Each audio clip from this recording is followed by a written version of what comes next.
لله الذي لم يتخذ ولدا ولم يكن له شريك في الملك ولم يكن له ولي من الذل وكبره تكبيرا ثم أشهد أن لا إله إلا الله وحده لا شريك له وأشهد أن سيدنا وسندنا وحبيبنا ومولانا محمدا عبد الله ورسوله الذي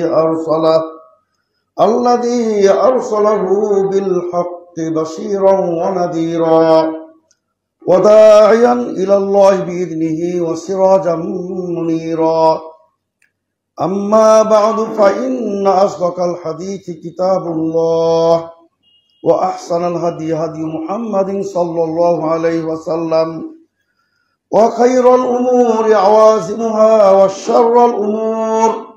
وشر الأمور محدثاتها وكل محدثة بدعة وكل بدعة ضلالة وكل ضلالة في النار أما بعد فأعوذ بالله من الشيطان الرجيم بل الله فاعبد وكن من الشاكرين وقال سبحانه وتعالى واذكروه كما هداكم وإن كنتم من قبله لمن الضالين وقال سبحانه وتعالى إنما يتقبل الله من المتقين আলহামদুলিল্লাহ। সম্মানিত তাওহীদবাদী সৌদি মুসলিম ভাতৃমণ্ডলী, আলহামদুলিল্লাহ আজকে পবিত্র জিলহজ মাসের আজকে 21তম তারিখ, আজকে 21তম তারিখ। তার মানে আমরা জিলহজ মাসে পুরো মুসলিম উম্মাহ আল্লাহর রহমতে বিশাল বিশাল দুটি ইবাদত, আল্লাহ তাআলার দুটি বিধান আমরা সম্পাদন করতে পেরেছি আলহামদুলিল্লাহ। একটি হলো হজ আর একটি কুরবানি। দেখুন আমাদের হজ কুরবানি পরবর্তী আমাদের কি করণীয় এ বিষয়ে আপনাদের সামনে কিছু আলোচনা করতে চাই সম্মানিত শ্রোতাবৃন্দ। তা আসলে আল্লাহ রাব্বুল আলামিনের আমরা দেখি কোরআন ও সুন্নাহর আলোকে বুঝতে পারি যে যখনই আমরা কোনো বড় ইবাদত করতে পারি, আল্লাহ তাআলা আমাদের তৌফিক দান করেন, তখন আল্লাহ রাব্বুল আলামিন আমাদেরকে সাধারণত তিনটি জিনিস তিনি করতে বলেন। মনে করুন আপনি একটা বড় আল্লাহর ইবাদত করতে পেরেছেন, একটি বড় ইসলামের বিধান, প্রত্যেকে আপনি আল্লাহর প্রতি বিশেষ কৃতজ্ঞতা প্রকাশ করবেন। এ কথা আল্লাহ তাআলা বলছেন বালিল্লাহ ফাবুদ ওয়া কুম মিনাশ শাকিরিন, বরং তোমরা একমাত্র আল্লাহর ইবাদত করবে এবং আল্লাহর কৃতজ্ঞতা প্রকাশ করবে। আল্লাহ তাআলার শুকরিয়া যারা আদায় করে শাকিরিনদের অন্তর্ভুক্ত তুমি হবে। তো আসলে সম্মানিত শ্রোতাবৃন্দ, এখানে আরেকটি কথা না বললে নয়, সেটা হলো যে শুধু আল্লাহর ইবাদত, অবশ্যই আল্লাহর কোন ইবাদত করতে পারা, আমলে সালেহ করতে পারা, এটা কিন্তু বিশাল একটা নিয়ামতুন আযীমা। আমরা আল্লাহর একটি ইবাদত করতে পেরেছি, আমরা কুরবানি করতে পেরেছি, আমরা হজ করতে পেরেছি। আমরা অসংখ্য লোক সামর্থ্য থাকা সত্ত্বেও তারা কিন্তু কুরবানি করে নাই। অসংখ্য লোক কিন্তু কোটি কোটি শত শত কোটির মালিক, শিল্পপতি, ধনাঢ্য ব্যক্তি কিন্তু হজ করার তৌফিক তাদের হয় নাই। কাজেই সারা পৃথিবীতে বিলিয়ন বিলিয়ন মানুষের মধ্যেও অনেকের তাওহীদের প্রতি তাদের ঈমান, আল্লাহর প্রতি ঈমানের তৌফিক হয় নাই। আল্লাহ তাআলা আমাদের এগুলো তৌফিক দান করেছেন, এজন্য আমরা বলি আলহামদুলিল্লাহ। তো এই বিষয়গুলো আমরা আপনাদের সামনে তুলে ধরতে চাই। তো কথা হলো যে এর চেয়েও কিন্তু একটি বড় নিয়ামত আছে, ইবাদত করতে পারা বিশাল নিয়ামত। যে এটার চেয়েও বড় নিয়ামত কি, যে আমলগুলি মহান আল্লাহর দরবারে কবুল হওয়া। অনেক আমল করলেন, যদি আল্লাহ তাআলা কবুল না করেন ওই আমল করে লাভ কি? আল্লাহ রাসূল সাল্লাল্লাহু আলাইহি ওয়াসাল্লাম এমন আমল থেকে পানাহ চেয়েছেন যে আমল কবুল হবে না আল্লাহর দরবারে। এজন্য আল্লাহ তাআলার নিকটে আমাদের প্রার্থনা থাকবে, প্রচেষ্টা থাকবে যে আমার আপনার প্রতিটি আমল যেন আল্লাহর দরবারে কবুল হয়ে যায়। সুবহানাল্লাহ। এজন্য আমরা জানি যে প্রথমত ইখলাস শর্ত, একনিষ্ঠতা, একমাত্র আল্লাহর উদ্দেশ্যেই ইবাদত, তবে আপনার ইবাদত কবুল হবে ইনশাআল্লাহ। আরেকটি হলো তাজরিদ ও মুতাবাআতি রাসূল সাল্লাল্লাহু আলাইহি ওয়াসাল্লাম, রাসূল সাল্লাল্লাহু আলাইহি ওয়াসাল্লামের পথেই রাসূল সাল্লাল্লাহু আলাইহি ওয়াসাল্লামের আনিত বিধানের উপরই আপনাকে আমল করতে হবে। এটা হলো আমল সালেহ। হাজার গাড়ি আমল করেন, কিন্তু সেটা যদি রাসূলের তরিকা না হয় সেটা প্রত্যাখ্যান হবে।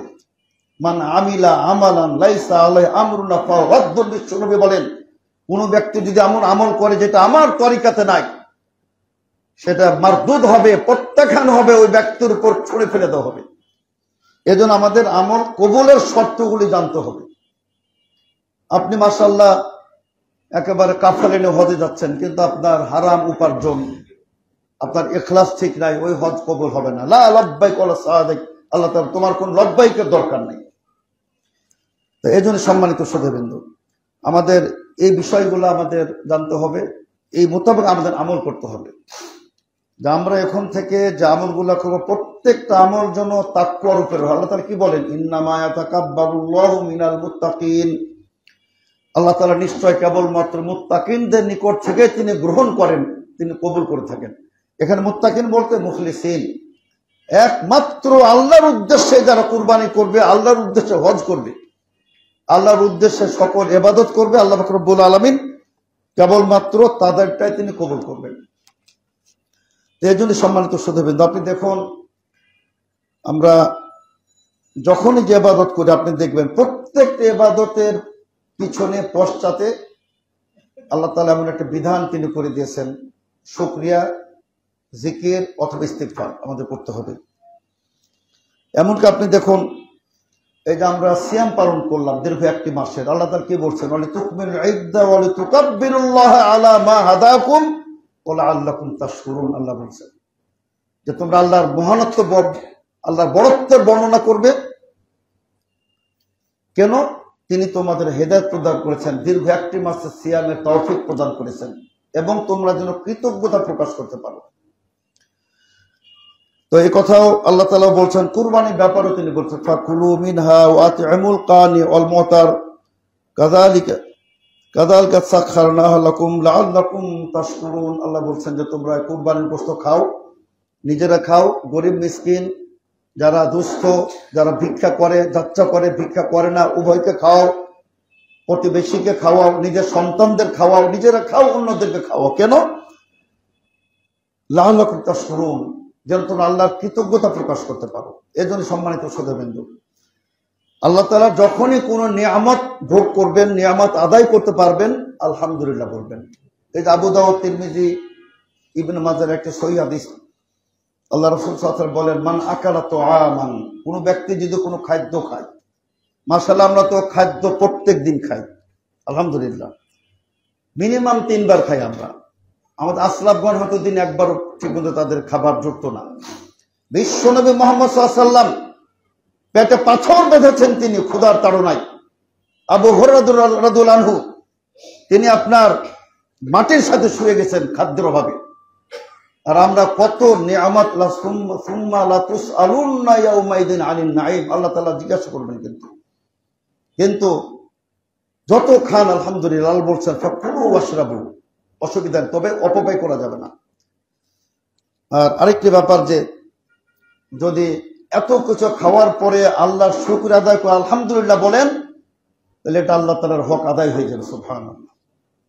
বিশ্বনবী বলেন, মান আকালা তুআমান, কোন ব্যক্তি কোন খাদ্য খেলো, তারপরে আল্লাহ তাআলার হামিদ আল্লাহ, আল্লাহ তাআলা আলহামদুলিল্লাহ বলল, আলহামদুলিল্লাহিল্লাযী আত'আমানি হাদা, আলামিনের বিশেষ তৌফিকেই আমি এই খাদ্যটা খেতে পেরেছি, আলহামদুলিল্লাহ। বিশ্বনবী বলেন, গুফিরা লাহু মা তাকাদ্দামা মিন যামবিহি, তার অতীতের সমস্ত পাপ মোচন করে দেওয়া হবে। সুবহানাল্লাহ।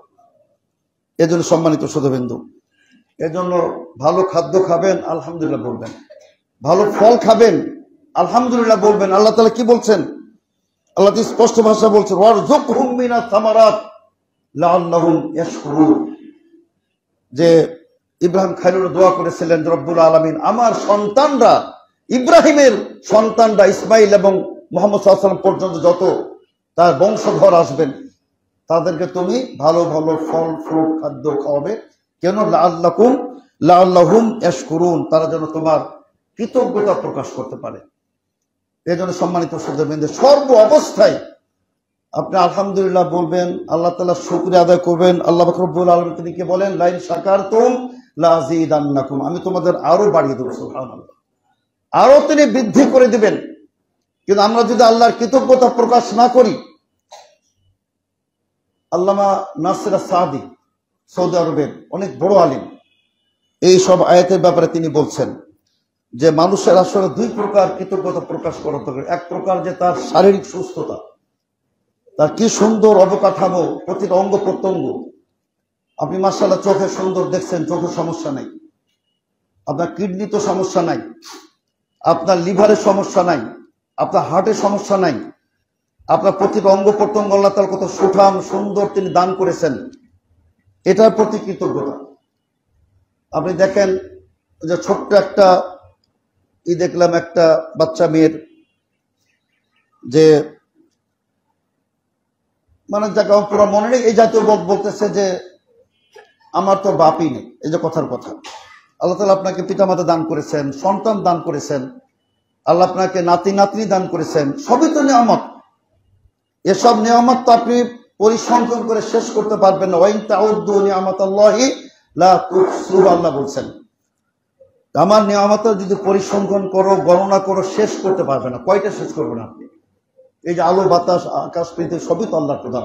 ওয়াজআলা লাকুমুস সামআ ওয়াল আবসারা ওয়াল আফিদা কালিলাম মা তাশকুরুন, আল্লাহ বলছেন আমি তো আপনাকে চক্ষু দিলাম, আপনি দেখেন কত লোক তার চক্ষু নাই, এবং তোমাদের আমি দৃষ্টি দিলাম, তোমাদের কর্ণ দিলাম, তোমাদের অন্তঃকরণ দিলাম, হৃদয় দিলাম, কেন তারপরও তোমরা বড় অকৃতজ্ঞ, তোমরা কালিলাম মা তাশকুরুন, বড় অকৃতজ্ঞ তোমরা। এই জন্য সম্মানিত শ্রোতাবৃন্দ, আমরা অবশ্যই যে কথাটা বলতে চাচ্ছি যে আলহামদুলিল্লাহ আমরা বিশাল বিশাল দুটি ইবাদত আমরা করতে পেরেছি আলহামদুলিল্লাহ। আমাদের অনেকে হজ করেছেন আলহামদুলিল্লাহ, এটা তো সামান্য ব্যাপার না। সারা জীবনের আপনার যত অপকর্ম, যত কুকর্ম, যত অন্যায় আচরণ, যত পাপ, আপনি মুহূর্তে নিমিষে তার থেকে মুক্তি লাভ করতেছেন, একেবারে নিষ্পাপ শিশুর মতো, যেন সদ্য আজকে আপনার মা আপনাকে ভূমিষ্ঠ প্রদান করেছেন। সুবহানাল্লাহ, এর চেয়ে বড় সুযোগ আর কি হতে পারে?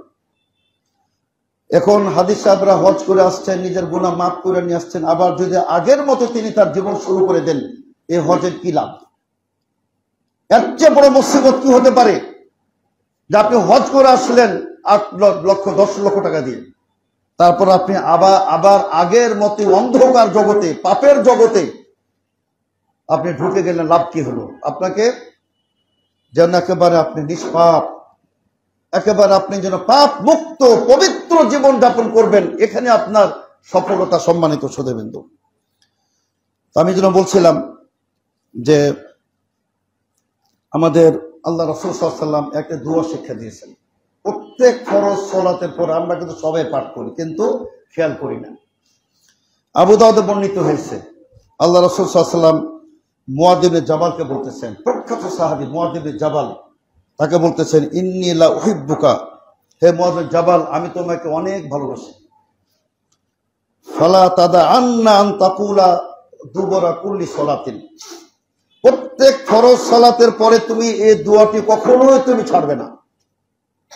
দোয়াটিকে আমাদের মনে রাখতে হবে। আমি মনে করি আপনাদের প্রত্যেকের মুখস্থ আছে, কিন্তু এভাবে হয়তো আমরা জানি না। আল্লাহ রাসূল সাল্লাল্লাহু আলাইহি ওয়াসাল্লাম বলছেন যে আমি তোমাকে অনেক ভালোবাসি মুআয, সুতরাং কোন ফরজ সালাতের পরে তুমি এই দোয়াটি ত্যাগ করবে না। সেটা কি?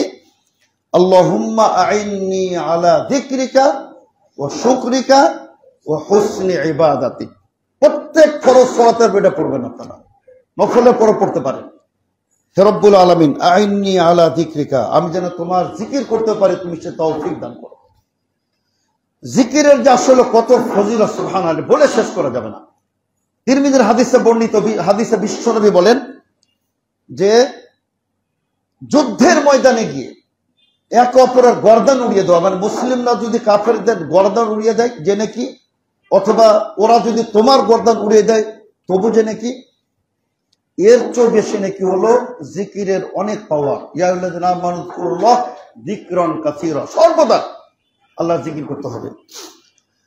তো এই দোয়াটা আল্লাহ রাসূল শিক্ষা দিচ্ছেন, আইন্নি আলা যিকরিকা ওয়া শুকরিকা, হে রব্বুল আলামিন তোমার আমি যেন জিকির করতে পারি, তোমার প্রতি শুকরিয়া আদায় করতে পারি, ও হুসনে ইবাদাতিক, আর উত্তম উত্তম ইবাদত যেন করতে পারি। উত্তম ইবাদত, সম্মানিত সাধুবৃন্দ, উত্তম ইবাদত কোনগুলা? উত্তম ইবাদত হলো যেটা বিধান শরীয়তে প্রমাণিত, ইসলামে যেটা ইবাদত হিসাবে স্বীকৃত, সেটি কেবলমাত্র উত্তম ইবাদত। ইবাদত আপনি তৈরি করতে পারবেন না। আপনি সারা পৃথিবীর আবিষ্কার করেন, জ্ঞান বিজ্ঞান টেকনোলজি, কোনো সমস্যা নেই, কিন্তু ইবাদত কেবলমাত্র এটা প্রবর্তন করবেন, এটা তৈরি করবেন একমাত্র আল্লাহ পাক রব্বুল আলামিন এবং তার রাসূল মুহাম্মদ সাল্লাল্লাহু আলাইহি ওয়াসাল্লাম। এর বাইরে কোনো ইবাদত আপনি সৃষ্টি করতে পারবেন না। রাসূলের সে আনিত প্রদর্শিত পথেই আপনাকে ইবাদত করতে হবে। তো এটা দেখুন আল্লাহ তাআলা আল্লাহ রাসূল সাল্লাল্লাহু আলাইহি ওয়াসাল্লাম শিক্ষা দিচ্ছেন যে আল্লাহুম্মা আইন্নি আলা যিকরিকা ওয়া শুকরিকা ওয়া হুসনি ইবাদাতিক। তো এই জন্যই সম্মানিত সাধুবৃন্দ, এই যে দেখুন আপনার পুরা যে হজটা, এটা কিন্তু একটা আল্লাহর জিকির। আল্লাহ রাসূল সাল্লাল্লাহু আলাইহি ওয়াসাল্লাম বলেন, আয়েশাতে বর্ণিত, ইন্নামা জুইলা তাওয়াফু বিল বাইতি, বাইতুল্লাহ তাওয়াফ ও বাইনাস সাফা ওয়াল মারওয়ার সাই ও রামিউল জিমার, এই যে আপনার কঙ্কর পাথর মারা, লিইকামাতি যিকরিল্লাহ, সব এগুলা করা হয়েছে, বিধান দান করা হয়েছে আল্লাহর জিকিরের কারণে, সব আল্লাহর জিকির। আকিমিস সলাতা লিযিকরি, আল্লাহ বলছেন এটাও জিকির, সলাত একটা জিকির। আকিমিস সলাতা লিযিকরি, আমার জিকিরের কারণে, আমার স্মরণের কারণে তুমি সলাত কায়েম করো। এই জন্য সম্মানিত সাধুবৃন্দ, সর্বদা আল্লাহর জিকিরের উপর থাকবেন। যদি আমি প্রসঙ্গে আজকে যাব না, জিকিরের যে মাহাত্ম্য, গুরুত্ব, সৌন্দর্য, ফজিলত আমাদের এক প্রকার লোকেরা তো নষ্ট করে ফেলেছে, নিজেরা জিকিরের পদ্ধতি তৈরি করে লাফালাফি করে, গুরু জিকির করে, এটার মধ্যে কোনো নেকি নাই, পাপ ছাড়া কোনো নেকি হবে না, এটা সংক্ষিপ্ত কথা। আমি বলতে চাচ্ছিলাম সম্মানিত সাধুবৃন্দ, যে আল্লাহ তাআলা তিনি বলছেন, ওয়াইন্নাল্লাহা লাযু ফাদলিন আলান নাস ওয়ালাকিন্না আকসারান নাসি লা ইয়াশকুরুন। আল্লাহ বলছেন যে ওয়াইন্নাল্লাহা লাযু ফাদলিন আলান নাস, আল্লাহ তাআলা মানুষের প্রতি মহা অনুগ্রহশীল, আল্লাহ তাআলা মানুষের প্রতি মহা অনুগ্রহ প্রদানকারী, এটা শেষ করতে পারবেন না। ওয়ালাকিন্না আকসারান নাসি লা ইয়াশকুরুন, আল্লাহ বলছেন কিন্তু অধিকাংশ মানুষই আল্লাহর শুকরিয়া আদায় করে না। এটা কিন্তু বিরাট একটা সমস্যা। শয়তান কিন্তু চ্যালেঞ্জ গ্রহণ করে আল্লাহকে বলেছিলেন যে তোমার মানে সৃষ্টি বানি আদম, এদেরকে তুমি আল্লাহ রাব্বুল আলামিন ওলা তাজিদু আকসারাহুম শাকিরিন, তুমি অধিকাংশকেই তুমি শুকরগুজার পাবে না। ইবলিস কিন্তু বলেছিল যে অধিকাংশকেই তুমি তোমার প্রতি কৃতজ্ঞ পাবে না। আমরা যদি শয়তানের কথায় ধরা খেয়ে যাই, শয়তানের দলের অনুসারী হয়ে যাই, শয়তানের কথাকে যদি সঠিক প্রমাণ করে দিই আমরা, যে আমরা আল্লাহর শুকরিয়া আদায় না করি, তাহলে তো আমরা শয়তানেরই দোষর হয়ে গেলাম। সম্মানিত সাধুবৃন্দ, এজন্য বলছিলাম যে জীবনটা একেবারে সঠিকভাবে সিরাতে মুস্তাকিমের উপর থাকবেন, হালাল উপার্জন করবেন, সৎ পথে থাকবেন, আল্লাহর ইবাদত করবেন। আর আসলে তো আমরা মনে করুন ইবাদতের নামও আমরা যেভাবে বাংলাদেশে আমরা হারাম ভক্ষণ করি, এটা খুবই একেবারে মারাত্মক। কিন্তু আমাদের বর্তমান মুসলিম সমাজে আমরা ইহুদি খ্রিস্টানদেরকে আমরা ক্রস করে গেছি, ছাড়িয়ে গেছি, আমরা সীমা ছাড়িয়ে গেছি। এই যে মনে করেন যে যত আমাদের দেশে ধর্মের নামে যত টাকা পয়সা কালেকশন হচ্ছে, উরুস, মাজার, চেহলাম, তারপরে যে আপনার মিলাদ, কিয়াম, এ সমস্ত উপার্জন কিন্তু টোটালি হারাম। ওরসের যে দান বাক্স, মাজারের যে দান বাক্স, এখানে যত টাকা প্রদান করা হবে সব হারাম, 100 ভাগ, এখানে কোনো পার্সেন্টেজ নেই, 100 ভাগ হারাম। এখানে যে প্রদানকারী সেও আপনার পাপী হবে, জঘন্য অপরাধী হবে, যেটা গ্রহণ করবে সে আরো মারাত্মক হবে। তো এই জন্য আমাদেরকে ইবাদত যে আমরা করবো, সম্মানিত শ্রোতাবৃন্দ, আমাদের ইবাদত গুলি যেন আল্লাহ তাআলার দরবারে কবুল হয়, সেটা আমাদের লক্ষ্য রাখতে হবে। সেজন্য আমাদের মোটেও হারাম খাওয়া যাবে না। আর আমাদের সবচেয়ে বড় ব্যাপার হচ্ছে যে আমাদের কিছু নিয়ম আজকে আপনাদের সামনে উল্লেখ করতে চাই, যে আমরা কিভাবে আমরা আমলে সলে করতে পারবো। আমলে সলে যদি সর্বদা করেন আমাদের এখানে উপকার কি হবে সম্মানিত সুধীবৃন্দ, তো সেটা আপনাদের সামনে তুলে ধরতে চাই। আপনি দেখুন আমাদের রাসূল সাল্লাল্লাহু আলাইহি ওয়াসাল্লাম, তিনি তো নিষ্পাপ ছিলেন, মাসুম ছিলেন। তার অতীত বর্তমান ভবিষ্যৎ গুফির এলাকা মা তাকাদ্দামা মিন দামবিক ওয়া মা তাআখারা, আল্লাহ তাআলা বলছেন এ রাসূল সাল্লাল্লাহু আলাইহি ওয়াসাল্লাম আপনার অতীত বর্তমান ভবিষ্যতের সকল পাপ ক্ষমা করে দেওয়া হয়েছে। সুবহানাল্লাহ। তো সেই রাসূল সাল্লাল্লাহু আলাইহি ওয়াসাল্লাম কানা ইযা সাল্লা তাতাফাত্তারু কাদামাহু, তিনি যখন দাঁড়িয়ে সালাত আদায় করতেন এত দীর্ঘ কিয়াম করতেন সুবহানাল্লাহ, যে নবী সাল্লাল্লাহু আলাইহি ওয়াসাল্লামের পা ফেটে যেত। সুবহানাল্লাহ, পা ফেটে যেত। এত দীর্ঘ কিয়াম, এত দীর্ঘ রুকু, এত দীর্ঘ সিজদা, এত দীর্ঘ সালাত তিনি রাতে কিয়ামুল লাইল করতেন। আয়েশা রাদিয়াল্লাহু আনহা বলছেন যে হে রাসূল সাল্লাল্লাহু আলাইহি ওয়াসাল্লাম, এই যে আপনি এত কষ্ট করেন, আল্লাহ রাব্বুল আলামিন তো আপনার সমস্ত পাপ মোচন করে রেখেছেন, তো কেন আপনি এত কষ্ট করেন? আল্লাহ রাসূল কি বলেছিলেন? আফালা আকুলু আবদান শাকুরা, আমি কি আল্লাহর কৃতজ্ঞ বান্দা হব না? আল্লাহ তাআলা আমাকে কি মর্যাদা দিয়েছেন, খাতিমুন নবীন তিনি আমাকে করেছেন, আমাকে তিনি মাকামে মাহমুদ দান করবেন, হাউজে কাউসার আমি পানি পান করবো কিয়ামতের দিন, শাফাআত উযমা আমার মাধ্যমে আল্লাহ রাব্বুল আলামিন বানি আদমের সমস্ত আদম সন্তানের জন্য আমি সুপারিশ করব। যে আফালা আকুনু আবদান শাকুরা। তো সম্মানিত সুধীবৃন্দ, আপনাকে আল্লাহ পাক রব্বুল আলামিন আহলে হাদিসের ঘরের সন্তান করেছেন, সহিহ আকীদা দান করেছেন, বিশুদ্ধ মানহাজ দান করেছেন, এর চেয়ে বড় কৃতজ্ঞতা কি হবে? সুতরাং আপনার এগুলো আল্লাহর প্রতি কৃতজ্ঞতা প্রকাশ করতে হবে, আর এটার দাওয়াত দিতে হবে। সম্মানিত সুধীবৃন্দ,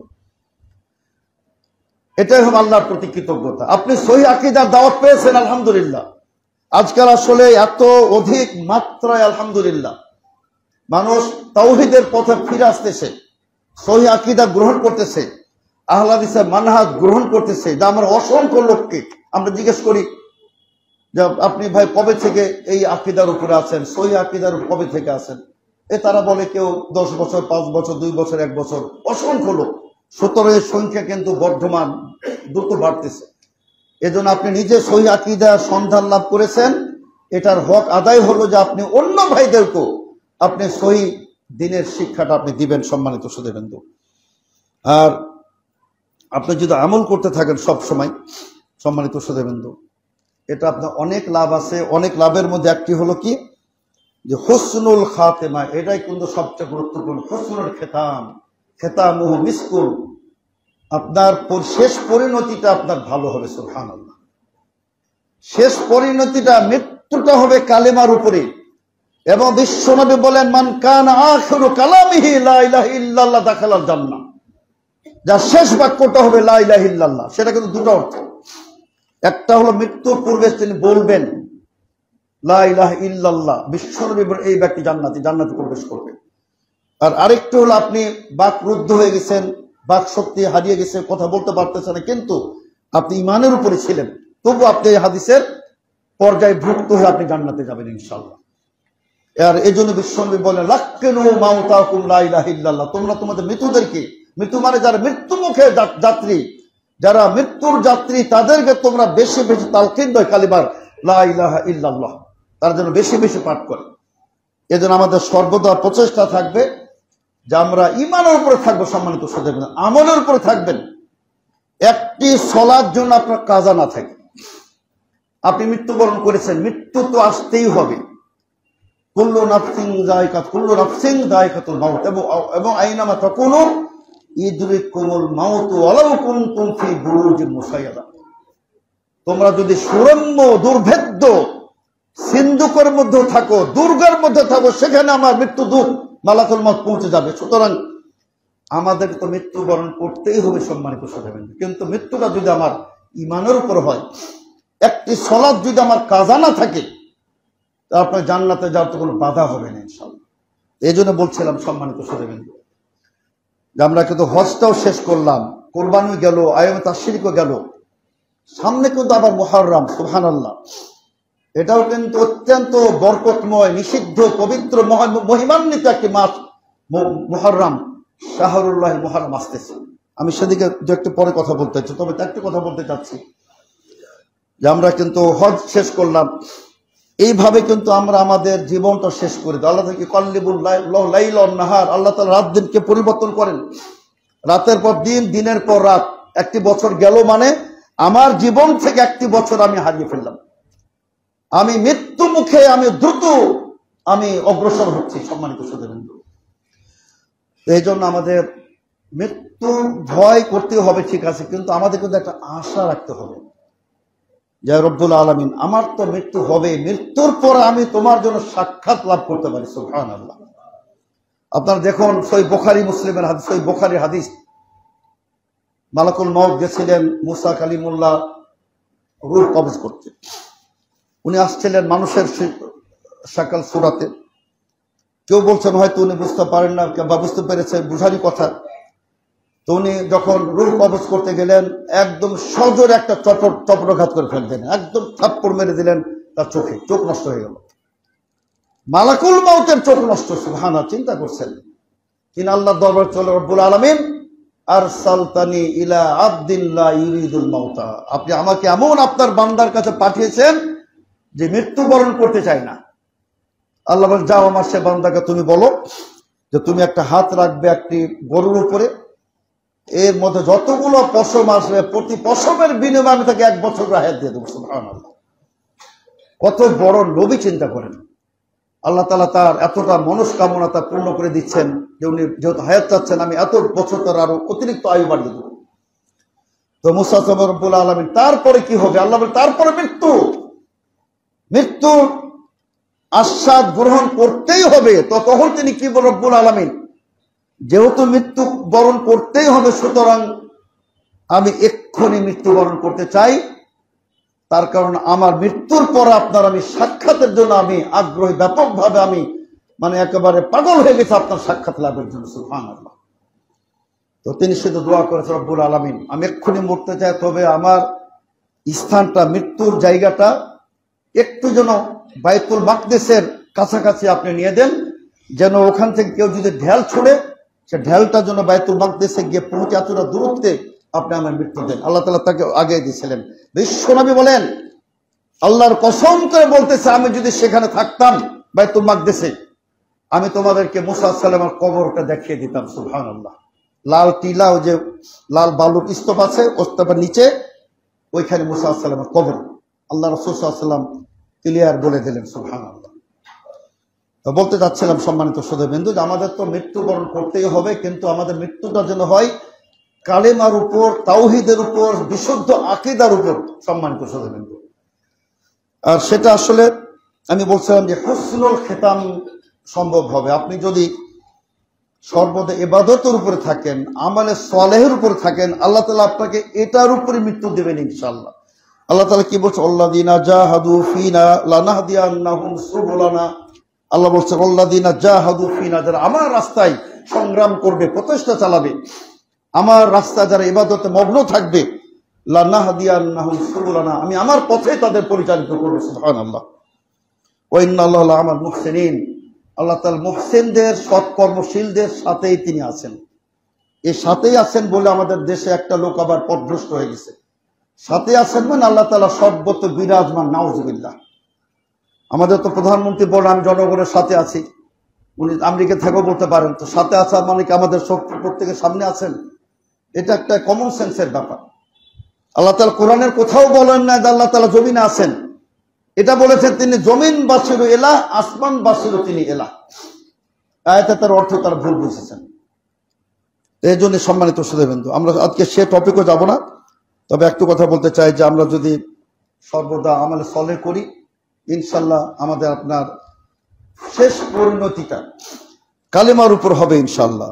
আর আরেকটি ব্যাপার, যে আমাদের পরকালে হিসাবটাকে আল্লাহ রাব্বুল আলামিন সহজ করে দেবেন ইনশাল্লাহ। আর আরেকটি বিষয় আমাদের যে লক্ষ্য রাখতে হবে সম্মানিত সুধীবৃন্দু, যে আমাদের মানুষের প্রতি ভালো আচরণ, মানুষের সাথে সৎ ব্যবহার, মানুষের সাথে উত্তম আদর্শ নিয়ে, উত্তম নৈতিকতা নিয়ে তাদের সাথে আমরা যদি আচরণ ভালো করি, এটাও কিন্তু বিশেষ করে মানুষের প্রতি যে সদয় যদি আমরা হই, সহিহ মুসলিমের হাদিস, আপনার অবাক হয়ে যাবে। ইন্নাল্লাহ তাআলা, একদম সহিহ মুসলিমের চমৎকার একটা হাদিস, যে আল্লাহ রাসূল সাল্লাল্লাহু আলাইহি ওয়াসাল্লাম বলছেন যে আল্লাহ রাব্বুল আলামিন ওই বান্দার প্রতি বিশেষভাবে তিনি রহমত বর্ষণ করবেন, যে মানুষের সাথে মুআমালা করতো, লেনদেন করতো, আচরণ করতো অত্যন্ত নম্রভাবে, সৎভাবে, ভালোভাবে। আর বিশেষ করে সে ছাড় দিত, কাউকে ঋণ দিয়েছে, লোন দিয়েছে, দুস্থরা তাদের ছাড় দিয়ে দিতেন। আল্লাহ রাব্বুল আলামিন তিনি বলবেন যে তাজাওয়াজু আন আবদি, আমার এই বান্দার প্রতিও তোমরা ছেড়ে দাও। এর কিছু পাপ দেখা যাচ্ছে, জাহান্নাম হয়তো অবধারিত, কিন্তু যেহেতু এর আচরণ ভালো, মানুষকে ছাড় দিত, মানুষের পাশে দাঁড়াতো, সুতরাং আমিও তাকে ছাড় দিয়ে দিলাম। সুবহানাল্লাহ। এজন্য সম্মানিত সুধীবৃন্দ, আমাদের এই আচরণগুলো আমাদের ভালো করতে হবে। আর আরেকটি যেটা সবচেয়ে বড় আমাদের আপনার সফলতা আমরা অর্জন করবো ইনশাল্লাহ, যে আমরা যে কোনো ভালো আমলটা আমরা কন্টিনিউ করব। আপনি একটি আমল বা একদিনে মাশাআল্লাহ একেবারে 10, 20, 50 রাকাত নামাজ পড়ে জোশ আসলো, আমি আজকে নফল শুরু করে দিলাম, তাহাজ্জুদ শুরু করে দিলাম, অনেক লম্বা সালাত আদায় করলেন, পরের দিন আর খবর নাই। ইসলাম এটা পছন্দ করে না। ইসলাম পছন্দ করে যে আপনি প্রত্যেক দিন অল্প হোক কন্টিনিউ করবেন, নিয়মিত আদায় করবেন। এর জন্য বিশ্বনবী মুহাম্মদ সাল্লাল্লাহু আলাইহি ওয়াসাল্লাম তিনি বলেছেন, আহাব্বুল আমাল ইলাল্লাহ, মহান আল্লাহর নিকটে সর্বাধিক প্রিয় আমল কোনটি? আদওয়ামুহা ওয়া ইন কাল্লা, যেটা মানুষ সর্বদা করে, নিয়মিত করে, যদি সেটা পরিমাণে অল্প হোক না কেন। প্রত্যেক দিন 2 রাকাত সালাতের নিয়ত করবেন, যে আমি প্রত্যেক দিন 2 রাকাত নফল আদায় করব। এই 2 রাকাত আপনাকে তাহাজ্জুদ পর্যন্ত লিডিং করবে ইনশাআল্লাহ। এই 2 রাকাতের কারণে আপনি একদিন তাহাজ্জুদ গুজার হয়ে যাবেন ইনশাআল্লাহ। যেটা বিশ্বনবী বলেছেন যে আল্লাহ তাআলার মাস মুহররম, এই মাসের রোজা হলো রমজানের পরে সবচেয়ে উত্তম, আর ফরজের পরে সর্বোত্তম ইবাদত হলো, সর্বোত্তম সালাত হলো কিয়ামুল লাইল। তো এই জন্য আমরা যদি 2 রাকাত করে নিয়ত করি যে আমরা প্রত্যেকদিন 2 রাকাত নফল আদায় করব, ইনশাআল্লাহ আপনার অভ্যাস হয়ে যাবে, আপনি একদিন কিয়ামুল লাইল করবেন ইনশাআল্লাহ। তো সম্মানিত শ্রোতাবৃন্দ, আমি যে কথাটা বলছিলাম যে আমাদের সামনে কিন্তু আজকে 21শে জিলহিজ্জা, আমাদের সামনে মুহররম, তার মানে একেবারে টানা কিন্তু 3টি মাস, আপনার যুলকাদা, যুলহিজ্জা, মুহররম, টানা 3টি মাস কিন্তু আমরা হারাম মাসের মধ্যে আছি। মহিমান্বিত পবিত্র মাসের মধ্যে, যে মাস সম্পর্কে আল্লাহ তাআলা বলছেন ফালা তাযলিমু ফীহিন্না আনফুসাকুম, খবরদার এই মাস সমূহে নিজের উপর জুলুম করবেন, মানে কোনো কাবিরা গুনাহ করা যাবে না। এটাকে মনে রাখবেন সম্মানিত শ্রোতাবৃন্দ, কোনো কাবিরা গুনাহ করা যাবে না। আর বিশেষ করে আপনারা আরো শুনবেন আলোচনা ইনশাআল্লাহ, আরেকটা খুতবা আছে, কমপক্ষে আরেকটা জুমার খুতবা আছে মুহররমের পূর্বে, আবার আশুরা মুহররম আরেকটা খুতবা হবে। তা আপনারা অবশ্যই মুহররমের সিয়াম পালন করবেন। আল্লাহ রাসূল সাল্লাল্লাহু আলাইহি ওয়াসাল্লাম বলছেন, কোন ব্যক্তি যদি মুহররমের সিয়াম পালন করে তার অতীতের 1 বছর গুনাহ মাফ হয়ে যাবে। সুবহানাল্লাহ। তো নবী সাল্লাল্লাহু আলাইহি ওয়াসাল্লাম উনি 10 তারিখে রেখেছিলেন, পরবর্তী যখন শুনলেন যেটা ইহুদিরা 10 তারিখেই রাখে, তিনি বলেছিলেন লাইন বাকিতু ইলা আমিন, আমি যদি আগামী বছর বেঁচে থাকি, লা আসুমান্না তাসি, তাহলে আমি 9 তারিখও সিয়াম পালন করব। সুতরাং আপনারা 9 এবং 10 তারিখ পালন করবেন। তবে কেউ যদি শুধুমাত্র 10 তারিখে পালন করে সেটাও সমস্যা নাই। আর কিছু হাদিস আছে, সেটা অত শক্তিশালী না, তারপরও আমল করা যায়, যে আপনি 9, 10, 11 তিনটা রাখবেন, অথবা 10, 11 রাখতে পারেন, কিন্তু উত্তম হলো 9, 10। 9, 10-এর হাদিস দুটো সহি, আর 10, 11 হাদিসটা অত শক্তিশালী না। তো এজন্য তারই সাথে আমাদের লক্ষ্য রাখতে হবে আশুরাকে নিয়ে যে বাড়াবাড়ি, এই আশুরাকে কেন্দ্র করে 2টা গ্রুপ কিন্তু পথভ্রষ্ট হয়ে গেছে। 2টা গ্রুপ পথভ্রষ্ট হয়ে গেছে। একটা হলো ইহুদিরা, তারা সীমা লঙ্ঘন করে আনন্দ উল্লাস তারা করে, যেহেতু মুসা আলাইহিস সালামকে আল্লাহ রাব্বুল আলামিন এই দিনে নাজাত দিয়েছিলেন, এবং বিশ্বনবী বলেছিলেন নাহনু আউলা ও আহাক্কু বিমূসা মিনকুম, আমরা তোমাদের চেয়ে আমরা মুসা আলাইহিস সালামের বেশি নিকটতম, সুতরাং আমরাও সিয়াম পালন করবো। সুতরাং সম্মানিত শ্রোতাবৃন্দ, সিয়াম পালন করবেন তো বাড়াবাড়ি করা যাবে না। তারা আপনার যে সুরমা লাগায়, তারপর মনে করেন নতুন তারা সুঘ্রাণ ব্যবহার করে, আতর মাখে গোসল করে, এসব আপনার টোটালি বেদাত হবে সম্মানিত শ্রোতাবৃন্দ। সুতরাং সীমা লঙ্ঘন করা যাবে না। তবে অবশ্যই আল্লাহর প্রতি কৃতজ্ঞতা, যে মুসা আলাইহিস সালামের মুক্তি মানে আমাদের মুক্তি, বানী ইসরাইলের মুক্তি মানে আমাদের মুক্তি, এজন্য আমরাও সিয়াম পালন করবো ইনশাআল্লাহ। আর আরেকটা গ্রুপ যেটা পথভ্রষ্ট হয়ে গেছে, সেটা হলো সেই শিয়া এবং রাফেজিরা। শিয়া এবং রাফেজিরা আপনার এই কারবালায় যে মর্মান্তিক দুর্ঘটনা ঘটেছিল। বিশ্বনবীর তার কলিজার টুকরা দৌহিত্র হুসাইন বিন আলী বিন আবি তালিব রাদিয়াল্লাহু তিনি শাহাদাত বরণ করেছিলেন পুরো সপরিবারে। তো তারা মনে করে যে এই দিনটি এটার সাথে খাস, সেটা সঠিক না। এই দিনের মর্যাদা 10ই মুহররমের মর্যাদা অনেক আগে থেকে, মুসা আলাইহিস সালামের যুগ থেকে। সুতরাং এটা কারবালার সাথে এটা কোনই সম্পর্ক নাই। তারপর আমরা বলবো কারবালা সেদিন 10ই মুহররম যেহেতু পবিত্র দিবস, আর বিশ্বনবীর কলিজার টুকরা দৌহিত্র এই পবিত্র দিবসে মৃত্যুবরণ করেছিলেন, শাহাদাত বরণ করেছিলেন। এটা তারই আরো সৌভাগ্যের বিষয় যে তিনি নূরুন আলা নূর, ভালোর উপরে ভালো, এমনি তো শাহাদাত, তারপর আবার 10ই মুহররম, এটা তার ব্যাপার, সৌভাগ্য আলহামদুলিল্লাহ। কিন্তু শিয়াদের মতো এই যে আপনার হাই হোসেন করা, তাজিয়া, ঝুটা, মিথ্যা প্রতারণা মিছিল বের করা, তারপর আপনার বুকে আপনার এই যে হাই হোসেন করে রক্তাক্ত করা, এটা সব ইসলাম বিরোধী। বিশ্বনবী বলেন যে মান শাক্কাল জুয়ুব ওয়া লাতামাল খুদুর ওয়া দাওয়া জাহিলিয়া ফালাইসা মিন্না। আল্লাহ রাসূল সাল্লাল্লাহু আলাইহি ওয়াসাল্লাম বলেন যারা ওই যে পিঠ চাপড়াবে, তারপর আপনার কাপড় ফাড়বে, তারপর আপনার যারা মনে করেন যেভাবে মানে গালে গালে মারবে, রক্তাক্ত করবে, এবং জাহিলিয়াতের মতো যারা মনে করেন যে এভাবে মানে শোক পালন করবে, এরা আমার উম্মতের মতো হতে পারে না। এজন্য আপনার মূলত কারোই আপনার মানে 3 দিনের পরে আপনার কারোই শোক প্রকাশ করা যাবে না। বিশেষ করে মহিলাদের কিছুটা সুযোগ আছে, তাও মনে করুন 3 মাস, আর স্বামীর মৃত্যু হলে সে 4 মাস 10 দিন সে আপনার ইদ্যত পালন করবে। এর বাইরে আপনার কোনো শোক দিবস ইসলামে নাই, সম্মানিত সুধীবৃন্দ।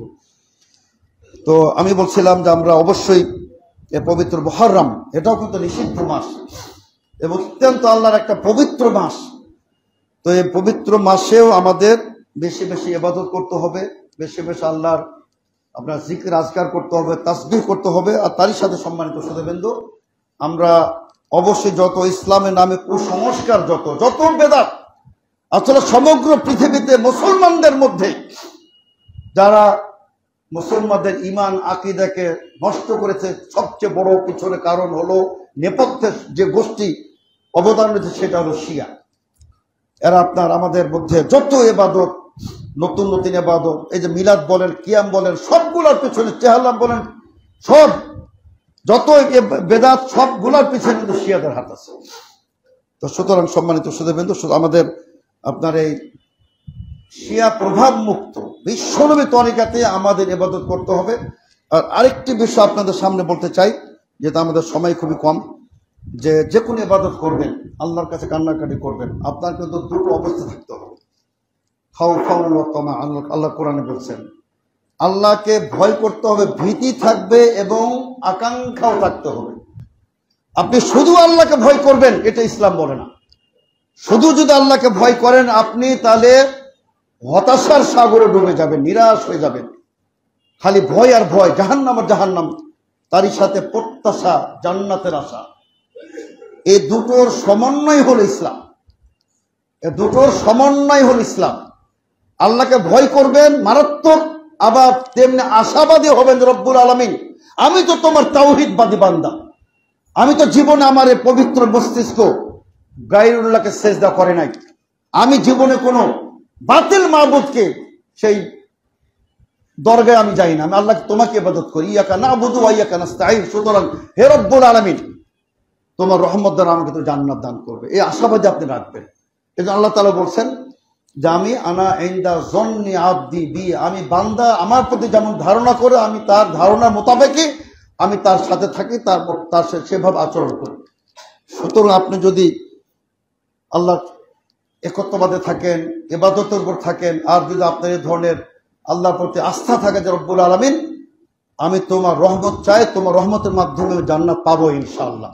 তবে অবশ্যই এটা মনে রাখবেন যে মানুষের কোন একটা আমল আল্লাহ রহমত ছাড়া জান্নাতে যাবার জন্য যথেষ্ট নয়। তার কারণ মানুষের পক্ষে আল্লাহর প্রকৃত হক আদায় করার অসম্ভব।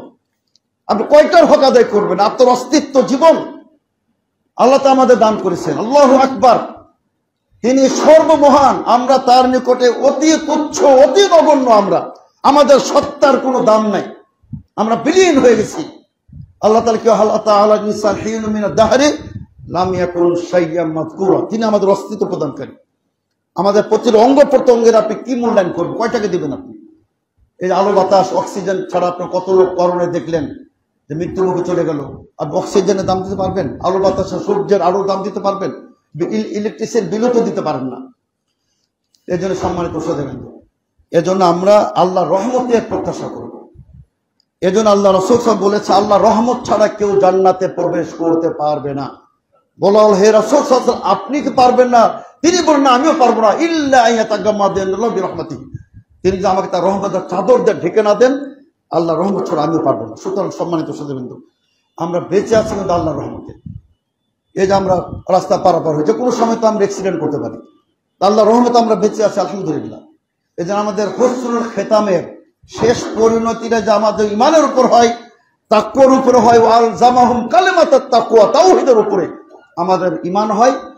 এজন্য আমাদের আপনার সর্বদা সম্মানিত শ্রোতাবৃন্দ, আমরা প্রচেষ্টা চালাবো যে আমরা জীবনে শিরক করব না, জীবনে বেদাত করব না। আমল কম হোক, সেটা হবে বিশ্বনবীর তরিকাতেই হবে ইনশাআল্লাহ। আমরা তখন পরকালে আমরা বিশাল বিশাল আমরা অর্জন করতে পারবো ইনশাআল্লাহ। বারাকাল্লাহু লানা ওয়া লাকুম ফিল কুরআনিল আযীম ওয়া নাফা'ানা ওয়া ইয়্যাকুম বিল আয়াতিল মুতাওয়াফিকিল হাকীম। ইন্নাহু তাআলা জাওয়াদুন কারীমুন মালিকুন বারুর রাউফুর রহিম।